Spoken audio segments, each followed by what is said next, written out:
Hello friends, எல்லாருக்கும் வணக்கம். எல்லோரும் எப்படி இருக்கீங்க? ரொம்ப நாளைக்கு அப்புறமா நம்ம நிக்கீஸ் கிச்சனில் உங்களுக்காக ஒரு அருமையான குழம்பு வெரைட்டியோடு வந்திருக்கேன். உங்களுக்கு பார்க்கும்போதே தெரியுங்க, இன்றைக்கி நம்ம செய்ய போகிறது அவரைக்காய் காரக்குழம்பு. இது ஒன் ஆஃப் த பெஸ்ட் குழம்பு, ரைஸோடு சொல்லலாம். அவ்வளோ அருமையாக இருக்கும். இது எப்படி பண்ணுறது அப்படிங்கிறத வாங்க வீடியோவில் பார்த்து தெரிஞ்சுக்கலாம். மெயினாக நம்ம காரக்குழம்பு பண்ணுறோம் அப்படின்னா நல்லா செக்கில் ஆட்டின நல்லெண்ணெயாக பார்த்து எடுத்துக்கோங்க. இது நம்மளே எள்ளு வாங்கி கொடுத்து செக்கில் கண்ணு முன்னாடி அரைச்சி எடுத்தது. அவ்வளோ ப்யூரான ஒரு நல்லெண்ணெய், அவ்வளோ டேஸ்ட்டும் சூப்பராக இருக்கும். உடம்புக்கு ரொம்ப ரொம்ப ஹெல்த்தியும் கூட. சில பேர்த்துக்கு இந்த காரக்குழம்பு சாப்பிட்டோம் அப்படின்னா அல்சர் வரும் பார்த்தீங்களா. இந்த மாதிரி நல்லெண்ணெய் சேர்த்து நீங்கள் குழம்பு வச்சிங்க அப்படின்னா அந்த அல்சர் வரவே வராது. இப்போ 2 டேபிள் ஸ்பூன் அளவுக்கு நல்லெண்ணெய் ஊற்றிருக்கேன். எண்ணெய் சூடானதுக்கப்புறம் 1 டீஸ்பூன் அளவுக்கு நான் கடுகு போட்டுக்கிறேன். கடுகு பாருங்கள், நல்லா இந்தளவுக்கு பொரிஞ்சதுக்கு அப்புறமா தான் நீங்கள் அடுத்தடுத்த இன்க்ரீடியன்ட் ஆட் பண்ணணும். அடுத்ததாக இதில் ஒரு அரை டீஸ்பூனை விட கம்மியாக சீரகம், ஒரு எண்ணி பார்த்தா ஒரு 10 போல் வெந்தயம் போட்டிருக்கேங்க. இது 2 சேர்த்து ரொம்ப கரிஞ்சு போயிடக்கூடாது. ஓரளவுக்கு பொன்னிறமாக வறுபடுற வரைக்கும் இதை நம்ம வதக்க விட்டுடலாம். இது வறுபட்டதுக்கப்புறமா நம்ம இதில் கருவேப்பிலை போட்டுக்கலாம். கருவேப்பிலை போட்டு நல்லா பொரிஞ்சதுக்கப்புறமா இதில் ஒரு 2லேருந்து 3 போல் காஞ்ச மிளகா போட்டுக்கலாங்க.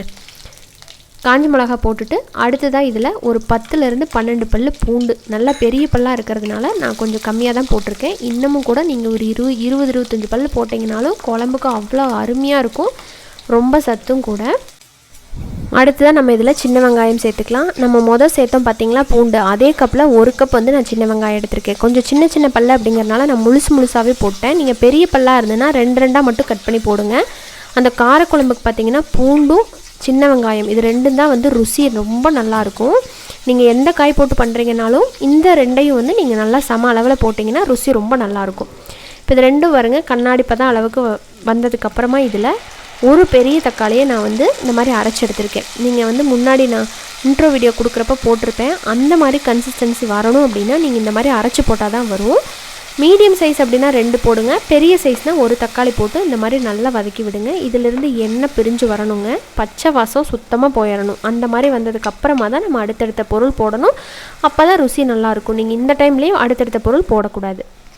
இப்போ பாருங்களேன், நல்லா வற்றி அந்த தக்காளியில் இருக்கிற தண்ணியெல்லாம் வதங்கி வந்துருச்சு. இப்போ இதில் ஒரு அரை டீஸ்பூன் மஞ்சத்தூள், கூடவே 2 டீஸ்பூன் அளவுக்கு வீட்டிலே அரைச்ச மல்லிப்பொடி. சில பேர் ரொம்ப நைஸாக அரைச்சிருவீங்க, அப்படி அரைக்கக்கூடாது, குழம்பு நல்லாவே இருக்காது. இந்த மாதிரி தரன்னு அரைச்சி குழம்பு செஞ்சு பாருங்கள், ரொம்ப நல்லாயிருக்கும். அடுத்த இதில் 1 டீஸ்பூன் அளவுக்கு அதே மாதிரி வீட்டிலே அரைச்ச தனி மிளகாய் தூள் சேர்த்துக்கிறேன். கூடவே நல்லா வாசனைக்காக 1 டீஸ்பூன் அளவுக்கு சாம்பார் பொடி, அப்படி இல்லைன்னா குழம்பு பொடி, இது 2ல் எது வேணாலும் நம்ம போட்டுக்கலாங்க. 2ஐயும் போட்டுட்டு இந்த மசாலா எல்லாத்தையும் நம்ம நல்லா கலந்து விடலாம். ஒரு 10 செகண்ட் நல்லா கலந்ததுக்கப்புறம் இதில் ஒரு 5லேருந்து 6 போல் அவரைக்காவை நல்லா க்ளீன் பண்ணிவிட்டு இந்த மாதிரி கொஞ்சம் பெரிய பீஸாக கட் பண்ணி எடுத்துருக்கிறேன். நம்ம பொரியலுக்கு போடுற மாதிரி போடக்கூடாது, கொஞ்சம் பெருசாக இருக்கணும் குழம்புக்கு. இந்த மாதிரி கட் பண்ணி எடுத்த காயை அந்த மசாலாவோட நல்லா மிக்ஸ் பண்ணுங்க. அப்போ தான் அந்த புளிப்பு காரம் எல்லாம் உள்ளே நல்லா இறங்கும். இந்த மாதிரி நல்லா மிக்ஸ் பண்ணதுக்கப்புறம் தேவையான அளவுக்கு தண்ணி சேர்த்து முதல்ல இந்த காயை நம்ம நல்லா வேக வச்சு எடுத்துக்கலாம்.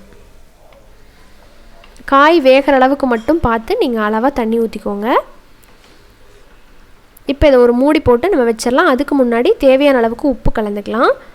அப்போ தான் நல்லா பிடிச்சி வெந்து வரும். காய் சாப்பிடும்போது நல்லா உப்பெல்லாம் சேர்ந்து பிடிச்சிருக்கும். கடைசியாக போட்டோன்னா உப்பு அவ்வளோக்கா பிடிக்காது. இப்போ மூடி போட்டுடுறேன். இப்போ கரெக்டாக ஒரு 10 நிமிஷம் வேக விட்டுட்டேன். இப்போ ஓப்பன் பண்ணி பார்க்குறேன். ஒரு காய் எடுத்து நீங்கள் நசுக்கி பார்க்கணும். பிகினர்ஸாக இருந்தாலும் சரி, நல்லா பண்ணுறவங்களுக்கு தெரியும், அந்த கலர் மாறி இருக்கிறதுலே அதே மாதிரி காய் கொஞ்சம் நல்லா மிதந்து வெந்திருக்கும் அப்படின்னு தெரியும். பிகினர்ஸாக இருந்தீங்கன்னா பொறுமையாக பார்த்து நல்லா இந்த மாதிரி எடுத்து பார்த்தீங்கன்னா நல்லா வெந்துருச்சுன்னு தெரிஞ்சிடும். ஸோ அதுக்கப்புறமா நம்ம இதில் ஒரு சின்ன லெமன் சைஸ் புளி எடுத்திருக்கேன். அதை கரைச்சி நல்லா ஒரு புளி தண்ணியும் ஊற்றிக்கலாம். புளி உங்களோட புளிப்பு சுவைக்கு ஏற்ற மாதிரி நீங்கள் போட்டுக்கலாங்க. தக்காளி 2 போட்டிருக்கறனால அளவாக கூட நீங்கள் போட்டுக்கலாம். இப்போ மூடி வச்சுட்டு அந்த புளியோட பச்சை வாசம் போகிற அளவுக்கு நல்லா வேக வச்சு எடுத்தாச்சுங்க. அடுத்ததாக இதில் வறுத்து அரைச்ச வெந்தய பொடி ஒரு 1/4 டீஸ்பூன், கொஞ்சமாக பெருங்காயத்தூள், இது 2 கண்டிப்பாக சேர்த்தணும் புளிக்குழம்புக்கு. அதனால தான் பார்த்தீங்கன்னா நான் வெந்தயம் கம்மியாக போட்டிருப்பேன். ரொம்ப சேர்த்தோம்னால கசப்புத்தன்மை வந்துடும். இந்த மாதிரி குழம்பு கடைசியாக போடும்போது அதோட மனம் ரொம்ப நல்லாயிருக்கும். இப்போ இதில் நான் தேங்காவை அரைச்சி தேங்காய் பால் எடுத்திருக்கேங்க. கொஞ்சம் கெட்டியாகவும் இல்லாமல் தண்ணியாகவும் இல்லாமல் மீடியமாக இருக்கிற தேங்காய் பால் ஒரு 3/4 டம்ளர் அளவுக்கு நான் ஊற்றிக்கிட்டேன். இந்த தேங்காய் பால் ஊற்றி பண்ணும்போது சுவை சூப்பராக இருக்கும். அதே நேரத்தில் இந்த காரக்குழம்புனால சில பேர்த்துக்கு வயிறுக்கு வந்து ஒத்துக்காது, அல்சர் ப்ராப்ளம் வரும் இல்லைங்களா, அந்த மாதிரி இருக்கிறவங்களும் இந்த மாதிரி தேங்காய் பாலில் ஊற்றி பண்ணி நீங்கள் நல்லா எண்ணெய் தெளிஞ்சதுக்கப்புறம் எடுத்து பரிமாறினீங்கன்னா அவ்வளோ அருமையாக இருக்கும். பாருங்கள், கடைசியில் 1 டேபிள் ஸ்பூன் அளவுக்கு நீங்கள் நல்லெண்ணெயும் நான் சேர்த்துக்கிறேன். பாருங்கள், இந்த டைமில் தேங்காய் பால் சேர்த்து லைட்டாக ஒரு கொதி வந்ததுக்கப்புறம் இந்த மாதிரி 1 டேபிள் ஸ்பூன் அளவுக்கு கடைசியாக நல்லெண்ணெய் போட்டுட்டு மறுபடியும் நான் மூடி வைக்கிறேன். இப்போ ஓப்பன் பண்ணி பார்த்துட்டு பார்த்திங்கன்னா அந்த எண்ணெய் அப்புறமா அந்த தேங்காய் பால்லாம் சேர்ந்து அருமையாக எண்ணெய் பிரிஞ்சு வந்திருக்கு. இப்போ இதில் வந்து கடைசியாக நம்ம இன்னொரு பொருள் சேர்க்கணும். என்ன அப்படின்னு பார்க்குறீங்களா, வெல்லம் சேர்க்கணுங்க.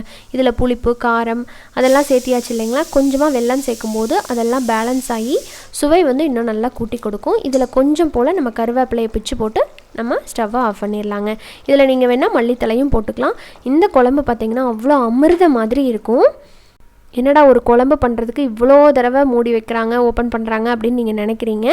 பட் ஒரு மனுஷனுக்கு நிம்மதியான இடம் அப்படின்னு பார்த்தீங்கன்னா சாப்பாட்டில் தாங்க இருக்குது. அதை வந்து மனநிறைவோட பார்த்து நல்லா பக்குவமாக செஞ்சு கொடுத்தோம் அப்படின்னா அவங்களும் சந்தோஷமாக சாப்பிடுவாங்க, நல்லா ஹெல்த்தியாகவும் இருப்பாங்க. அதை பார்த்தாலும் நமக்கு சந்தோஷந்தாங்க. அதை விட நமக்கு என்ன இருக்குது இல்லைங்களா? ஸோ உங்களோட கருத்து என்ன அப்படிங்கிறத கமெண்ட் செக்ஷனில் தெரியப்படுத்துங்க. இந்த வீடியோ உங்களுக்கு பிடிச்சிருந்தது அப்படின்னா மறக்காமல் நம்ம சேனலை சப்ஸ்கிரைப் பண்ணிடுங்க. இந்த ரெசிபியை நீங்கள் ட்ரை பண்ணிங்கன்னா என் கூட ஷேர் பண்ண மறந்துடாதீங்க. இன்னொரு இன்ட்ரெஸ்டான ரெசிபியோட உங்களை மீண்டும் சந்திக்கிறேன். அது வரைக்கும் நன்றி, வணக்கம்.